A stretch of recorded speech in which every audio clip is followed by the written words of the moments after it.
All right, guys, before we get started today, a big thank you to our partner, Microsoft Surface, celebrating 10 years of partnership with the NFL. As the official laptop, tablet, and sideline technology provider for the LA Chargers, Microsoft Surface provides players and coaches with the tools to succeed both on and off the field every day. Learn more about Surface at surface.com. And welcome into the final drive as the Chargers escape with a 30-28 win over the Cleveland Browns in Cleveland, improving their record to 3-2. As always, joined by Hayley Elwood and Eric Smith. And guys, we have a lot to get into. So much happened in this game. I figured we'd start at the end because I think that's the biggest topic of conversation after the game. Chargers 4th and 1, 4th and 2 from their own 46. They fail to convert. They go for it, fail to convert. Gives the Browns a short field. I think they get 10 yards on their second play of that drive. It eventually stalls out, but enough for Cade York to go out there and attempt a 54-yard game-winning field goal. That goes right. Chargers escape 30-28. We'll get into what Coach Staley said about that final drive and going forward on fourth down. But Hayley, I'll start with you. Just so much happened in this game, and I think the end of the game kind of overshadowed a lot of what happened. It totally did. And I think, we were 54 yards away from having a very different outlook on this team and probably on this podcast today. Yeah. When you say so much happened, I take notes, obviously, like during the game. And if scoring plays have something leading up to it, I put like in a parentheses, like what might have happened before, for instance, like Cleveland's second touchdown, parentheses, off the Chargers turnover on downs. I have a lot of parentheses that are next to scoring plays and notes on the other side that happened in this game because it was just really, really wild. The ending to that game was bananas. And you could even go back a little further and take it to the Aloe interception, which, oh my gosh, gave me shades of that Jacksonville game with Trey Boston like many, many years ago of it essentially being over and then it wasn't. And luckily it did end up the Chargers' way this time.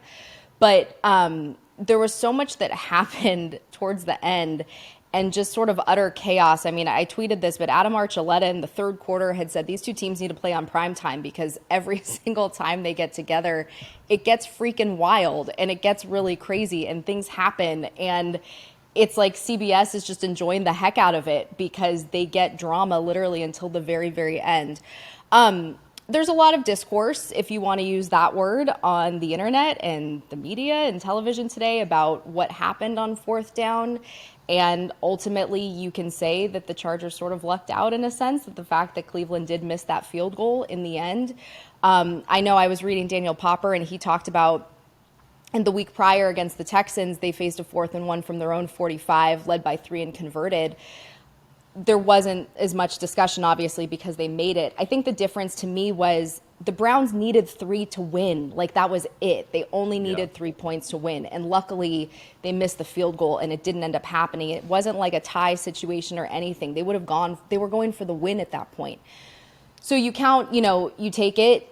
You get lucky in a sense, you count your blessings and you move on to, what is this, week 6 now, but it was chaos at the end. Yeah. You guys were obviously there. I wasn't there. I don't know what the tenor was, obviously, in Cleveland, but holy cow, from my couch, I was just dying at one point because you were just riding the emotional wave of what had happened. And then even after the game with the win, you're sort of just almost hung over in a sense of like, okay, that you got out, you escaped it, and now you move on.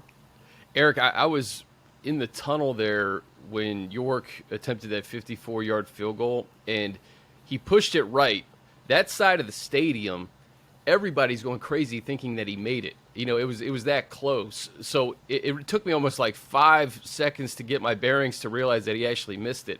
But I think what everybody was thinking was going to happen was they would punt it away. The Cleveland didn't have any timeouts. You make Jacoby Brissett go the length of the field and make him use his arm to get them in field goal range. And obviously a different outcome. And sometimes, I think you said it to me yesterday, it's better to be lucky than good, right? I did say that. Yeah, man, where to start? Crazy final 5 minutes.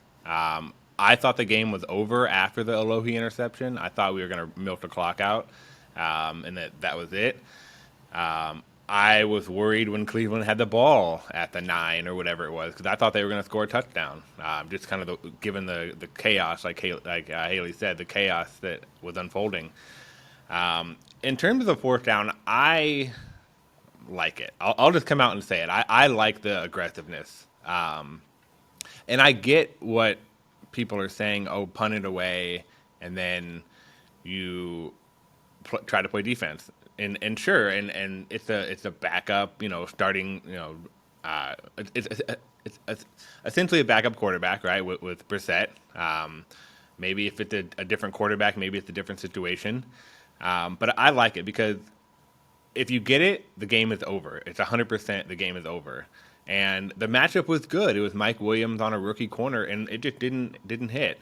If they had hit it, people going to say, "Oh man, that's a great call." Like I agree with what Coach is saying that you have to trust your process and trust your numbers and your mindset and your data and all that. And whether it works or not, that shouldn't differentiate you from making the call. And I totally understand that it didn't work, so people are going to criticize it. And as Hayley said, like if you've been on Twitter, you've seen it. It is all over the place. People are very mad, very mad. But I just think that's the aggressiveness that the Chargers have shown, like before I got here, like last year, and that's what they didn't show it much early in the year, but they have in the last couple of weeks.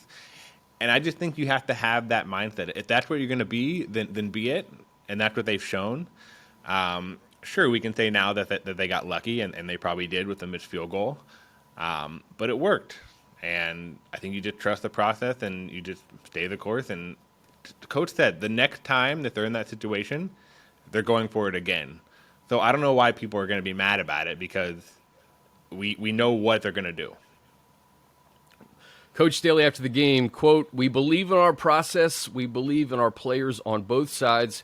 We were coming out here on the road to win this game, not kick it and then go hope to win.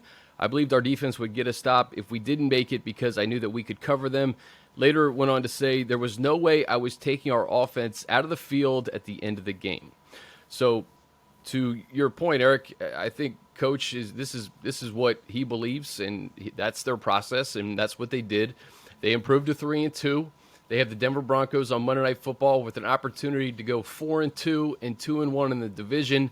There's a lot of mediocrity in the NFL right now. I would say maybe the Bills, maybe the Chiefs, and the NFC East right now are the teams that are playing the best ball. Huh? Yeah, who knew, right? The NFC East, except for Washington. Everybody else 4-0 or 5-0, 4-1, 4-1.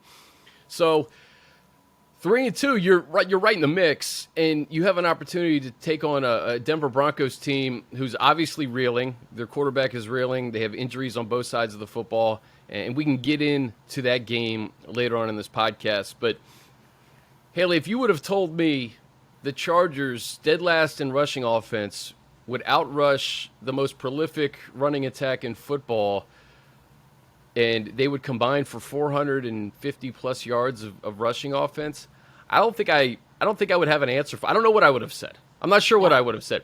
Austin Ekeler kind of set the tone with the 71-yard rush. Josh Kelley, I think they took note of what Josh Kelley has done through the first quarter of the season in limited touches. He got 10 touches for 49 yards and a touchdown. Austin obviously did his thing, and hats off to the offensive line. And the fact that Jamari Sawyer was up on Myles Garrett, and I realized that there was some game planning in there. Get the ball out of your hands quickly. You have to give this offensive line a ton of credit for not only keeping Justin clean, but opening up these huge holes and outrushing the Browns in their home. Yeah, I mean, they got a game ball, right? A collective game ball after it, and they so deserved it. Yeah, I think I go back to Joe Lombardi. I think it was just last week where he was asked, how do you get the run game going? How do you get this kind of turned around? And he said, it comes down to execution, but it comes down to everyone working together and doing a better job collectively. And I think that's what you saw yesterday. I think as good as, Austin is and Joshua has shown promise as well, I think when it comes down to that offensive line, and maybe again they've faced some injuries, they've battled through some stuff. Trey went out at some point; he came back in yesterday. A lot of it, I think, is just cohesion and working together. Again, we talked about this a lot, but no preseason snaps. I mean, and there are a couple different pieces on that line, at least Zion, and now you have Salyer in there as well. But it just came down to everyone, I think, working and rushing together. And again, it's so funny when you mention it, just sort of the tenor of the run game in total with over 450 combined yards between these two teams, because I was in the locker room last week and I was asking a couple guys on this defense who played in this game against Cleveland last year, what are you expecting? Like, what do you remember about that game? And they just didn't want to talk about it because they were like, defensively, we did not have a good day because it became a shootout. This became like a ground out, if you will. I mean, both teams were just running it and just running it and running it. And I think from the Chargers' perspective, it was just extremely encouraging because you hadn't seen it really up until this point. And when you talk about Justin Herbert and you talk about what he has been dealing with physically, it's only going to help and it takes the pressure off. And so when you kind of couple that with, you mentioned the sort of quick passing game that they certainly attacked yesterday and getting it out really quickly, you could see how beneficial it is when it sort of all comes together. It wasn't perfect. For instance, that Ekeler 71-yard run turned into a field goal, and it would have been nice to get, 6 there instead of 3, 7 total. But in the end, I think you've seen promise over these last 2 weeks, and it just goes to show you it's a long season, and sometimes things take time to just kind of get your legs literally under you and get going as now we sort of trend into this next quarter chunk of the season. But these are the things you want to see at this point versus it still going backwards. How about this for balance, Eric? 34 passing attempts, 34 rushes. Mike Williams continues to be a beast on the road, 10 for 134. He has over 100 yards in every single road game this season. Continue to kind of have the passing game run through Mike. Outside of that, though, the receiving numbers, Josh Kelley was number 2 for 33, 4 for 26 for Austin, and Josh Palmer, 3 for 24. That was the only other receiver to have a double-digit receiving yards. So I think you're starting to see just what Keenan Allen means to this passing attack, but to get the running game going, I think you'll take it. For sure, and just imagine the pressure that takes off of the passing attack. Because really in the first, 4 games, it was, can Justin kind of will us to a win, because the running game had been doing almost nothing. And that 71-yard run is almost as much as they had in the first, in week 1 or week 2. I mean, you're like, hey, here we are. We're already there. And then, to run for almost 250 is incredible. But I asked Coach Daly about that after the game. I said, how did the run game get going, and then why was that important? He said, we don't want to be known as a passing team. Even though we have, this is me talking now, but even though we have a star quarterback, you have to have some sort of balance, because otherwise, eventually it's not going to work. And teams are just going to load up. We saw that again, I think Jacksonville was. We only had 26 rushing yards, and Justin had a good day, but it didn't work. So having that balance is so key. I want to touch on Josh Kelley, because I know, my Twitter mentions, and probably everyone else's too, was like, why isn't he playing more? Coach said yesterday that, the preseason and regular season are 2 different things. I think we all saw him ball out in the preseason, and we thought, oh, well, he's RB2, he's going to be the guy. Then we signed Sony, so there's a little bit of a battle there. And it was pretty even, through the first 4 games of playing time and snaps and all that. Yesterday was not. I think JK played 27 snaps and Sony played 2. Yeah. So that was the first clear sign that JK is RB2, and he's earned that. He's earned that. Eric, let me just interject too. He has earned that, and I'd say this: week 1, we saw it. There was a drive where he was so instrumental in a touchdown drive. He's just getting limited touches, but even through the first 4 games of the regular season, it was clear to see that Josh was running with a lot of power, a completely different back than he was last year. And, I'm just glad to see he finally get rewarded. He needs double-digit touches per game, bottom line. Agreed. And I wonder if the struggles in the running game limited his chances because obviously Austin is going to be the top guy, but then if the running game isn't working, we have to rely more on the pass. In theory, that's just going to limit his chances to run the ball, even if he is running it well, because we're just not going to run the ball that much at all. But I'm in agreement with you. I think he needs to be more involved, and he was, and he produced yesterday. Hayley, I go to this defense, and I know they're missing Joey Bosa, but in large part, they're intact. Stopping the run has been an issue all year, and that has to get tightened up at some point. You bring in Sebastian, you bring in Austin, and Khalil, obviously, who has a track record of being strong against the run. We knew what this was going to be with Chubb and Hunt, and it turned out that way. I don't think we were expecting what the Chargers did on the ground, but starting with Denver, obviously not having Javonte Williams is going to be a big deal, but you have Melvin Gordon in the backfield. And just moving forward with Penny and Kenneth Walker the following week, they're going to have to stop the run, and they're going to have to get into a habit of making that a staple of this defense. Yeah, I think, when I look at the defensive report yesterday, Derwin James led the team with 14 total tackles. And when we talked about sort of the impact that he made last year on this Chargers team, the caveat, the flip side was, well, guys are getting to that second level, and it shouldn't be all Derwin to be able to contain and sort of wrap up and try to clean up at that point. You need more pressure at the point of attack. The other thing I noticed yesterday, they barely got pressure too on Jacoby Brissett in terms of just no sacks and things of that sort. And I think, that's another thing. And we saw it to me at the beginning of that Kansas City game. They looked so fast. And again, Joey, I know, was in that game, but they looked so fast and you felt it. Like we were so high up in that press box, but you just felt sort of that like Mahomes couldn't do anything, that this defense was just flying at him. And I think they kind of just need to get back to that. But you mention it. I mean, with Melvin Gordon coming up, I think Rashad Penny might have fractured a leg yesterday. So his status for Seattle TBD. But regardless, you have Derrick Henry coming up later in the season with Tennessee.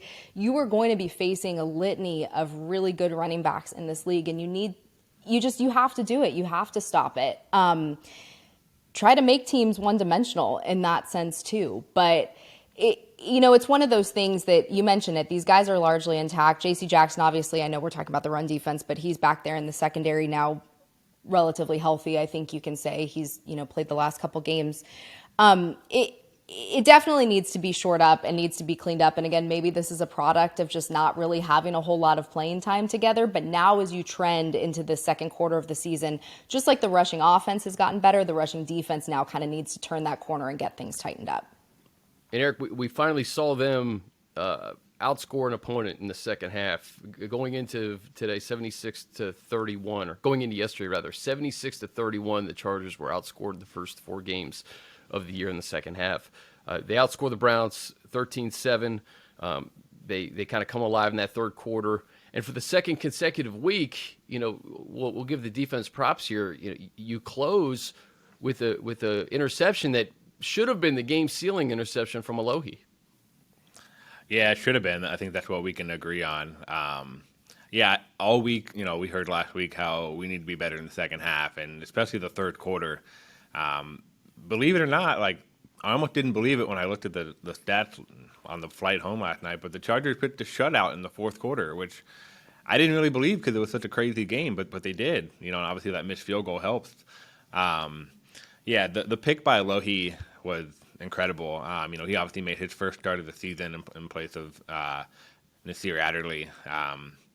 For that, coaches said he wanted to see some competition. I think we can all agree the defense hasn't been, as potent as we thought they could be, especially given all the big names on that side of the ball. And the back end had been struggling in certain areas, whether it's the run defense like we've seen, whether it's giving up big pass plays, and they felt like they wanted to give Lowe a chance in there, and he stepped up.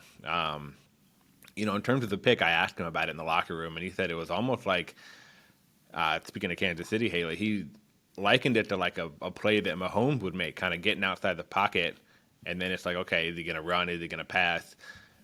Lowe said he was looking at Jacoby dead in the eye. They were eye to eye. and he kind of baited him into throwing that pick. He kind of moved up a little bit like he was going to get him to force Jacoby to throw, and then Jacoby threw it, and he backed up, and, the ball was right to him. It was right to him. It was a great play. And sometimes you just kind of need those breaks to go your way. So, yeah, prop to Alohi for coming up clutch. I agree. I still think the defense is a work in progress, something we probably wouldn't want to say heading into week 6. But I guess you just keep at it, and keep trying to get better. Let me apologize in advance here. We're 22 minutes into this podcast, and I haven't mentioned Taylor Bertolette. How about our guy Taylor, man? 3 field goals, 3 extra points. He was clutch on the road. He got a game ball. And Hayley, I mean, listen, 30-28, your backup kicker comes in, makes all his kicks. He was the difference in the ballgame. He was. I mean, and in a tough place to play, too. Cleveland's, that's a hard place in terms Plus, of you got atmosphere. midges. You got midges everywhere. You got bugs. I mean, I'm glad shout out to to see you Taylor. guys are okay. And I mean, I heard they're relatively harmless, but the backstory of the Hayley Elwood story over the last couple of weeks, I've been dealing with a lot of bug bites, and I wanted nothing to do with that. So I'm very happy that I was on my couch in Southern California. But that's what you want. I mean, you want that kid to come in, make all the extra points, all the kicks, and not have it be the difference in the game. We're not sitting here today looking at, that missed field goal in the second quarter, it could have been a 6-point, 5-point lead at the end instead of 2 or whatever it is. Like you're looking at it from an entirely positive perspective, and that's a job. The kid had never kicked, he had never made points in the NFL before. He bounced around a bunch of different teams. I think Jeff Miller noted he's 3 years older than Joey Bosa or something like that. Yeah. I think. But it doesn't matter, right? That's sort of the beauty of the NFL, that it's a week-to-week league. It's the ultimate reality show, as I like to say. And every week you get a kid, you get a guy who might come in, doesn't matter where he came from, but if he has the performance like he has, that's incredible. And yeah, you mentioned it, he got a game ball. Good for him. The only thing I'll say, Eric, is that 28-yard field goal, 25-yard field goal, 27-yard field goal. That means that the red zone offense wasn't punching it in. So, if they were 40 and 50, that'd be one thing. The red zone offense needs to convert, get 6 instead of 3. Yeah, I was going to touch on that. Props to Taylor for sure. I mean, I wouldn't even call him a backup kicker because he only got here on Thursday. It wasn't like he was around. I mean, he just, I don't even know where he was on Monday of last week, but he was here. Props to him coming up clutch. Yeah, the red zone offense kind of stalled out. We mentioned the 71-yard run that led to a field goal, and at the time, it was 14-0. We're down 14-0, and I wondered, man, like we really needed 7 there to get back in it. It worked out because after going down 14-0, we rallied back to, I think, 17 unanswered. Yeah. Which is good fight. Like, I mean, I think that's one thing that got lost a little bit yesterday was, the crazy ending and the rushing attack and all that. We were down 14-0, and we could have folded, but we didn't. And I think that's a credit to the team for getting up off the mat and fighting back. But yeah, on the flip side of that too, if you turn those under 30-yard field goals into touchdowns, then we're not talking about the 4th and 2 at the end of the game. We're just talking about how great the offense did when they scored, 40-plus points in a tough place to play.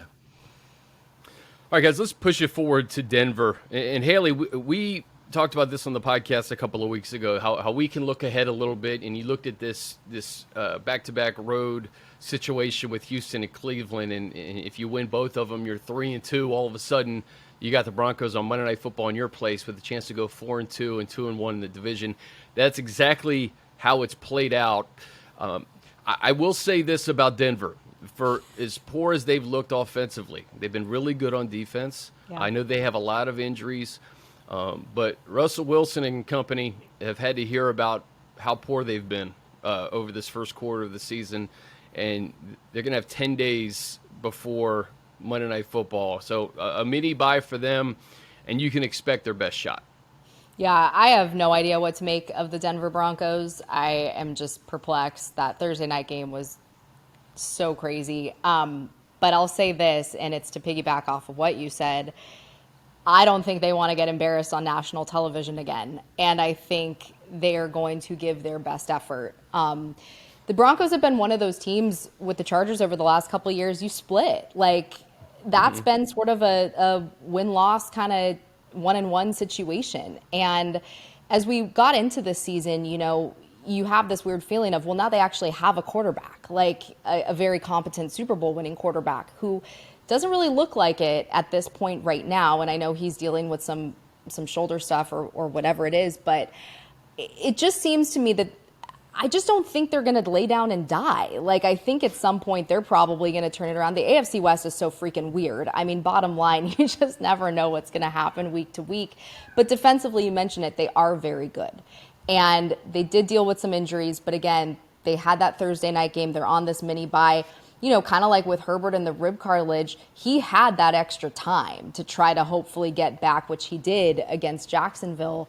You think that maybe they're going to get some of these guys back. But I just think that you just can't count this team out, regardless of how, like I said, I don't know what to make of them at this point. Offensively, defensively, they're pretty good. But you just can't look at this as sort of a cakewalk, despite what we may have all have seen a Thursday ago. Because, again, these two teams are it's just so weird. Divisional games are just so weird. And you have to go in just knowing they're kind of a wounded animal right now that, again, does not want to get embarrassed because they have had to hear for 10 days what's been going on with them and in their building. And there are a lot of people that were like, we never want to see the Broncos on national television again. Well, congrats. You get it on Monday night against the Chargers. And I just don't see them having that same type of performance unless, they just aren't very good. But I think that game will tell you a lot, and you just certainly have to be on top of it. And I think from the Chargers' defensive perspective, you have to be on it, and you have to be on it from the get-go. And offensively, you need to find ways to find creases in that defense because they were pretty good. They were pretty good against the Colts a couple weeks, however many days ago. Eric, we'll give you the final word here, and for as tough as it's been for the Chargers to get to this point at 3-2, I feel like these first 5 games has felt like a season, right? They're 3-2. If you beat the Broncos on Monday Night Football, you're 4-2 and 2-1 in the AFC West with the Seahawks at your place before you go to the bye.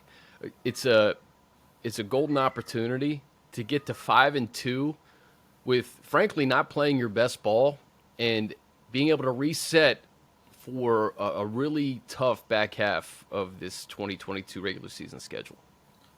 Yeah, I was going to say, for as much as we, a couple weeks ago, looked at this 2-game road stretch of Houston and Cleveland as, okay, this is kind of a big opportunity to get above 500 to get to 3-2.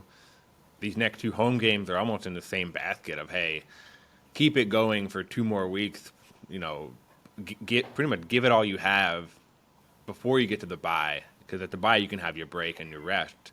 But if you can win the next 2 and you're 5-2 at the bye, that looked pretty solid considering the injuries and the crazy games and just, like you said, the chaos of the first 5-7 games, whatever it is. Yeah, it feels like a season. I mean, I'm tired already, and it's we're not even at mid-October yet. I need that bye for sure. Maybe it's that baby at home that's keeping me awake. But yeah, that's it's a big 2-game stretch, and in terms of the Broncos, I don't think you can count them out, like Hayley said. Like, you have to throw out the record, throw out the numbers. Anything can happen when you play teams in the AFC West. I think they're going to come out strong, and I think I'm in agreement with Hayley. The Chargers need to be ready to go because the national perception maybe of Denver right now is, they're struggling, and they're going to hear about that. They're going to come in fired up, and we have to be ready for that for sure. Yeah. Monday Night Football, Chargers, a big stage. They get to 3-2, and the 3 wins all coming against AFC opponents, which could mean something as we get closer to January if the Chargers are in contention. But looking forward to Monday night at SoFi Stadium. It's always fun when this team is on a national stage, and you add in an AFC West opponent and Russell Wilson and everything that brings. Should be interesting in Inglewood next Monday night. All right, guys, that's going to do it for us. For Eric Smith and Hayley Elwood, I'm Chris Hayre. This has been The Final Drive.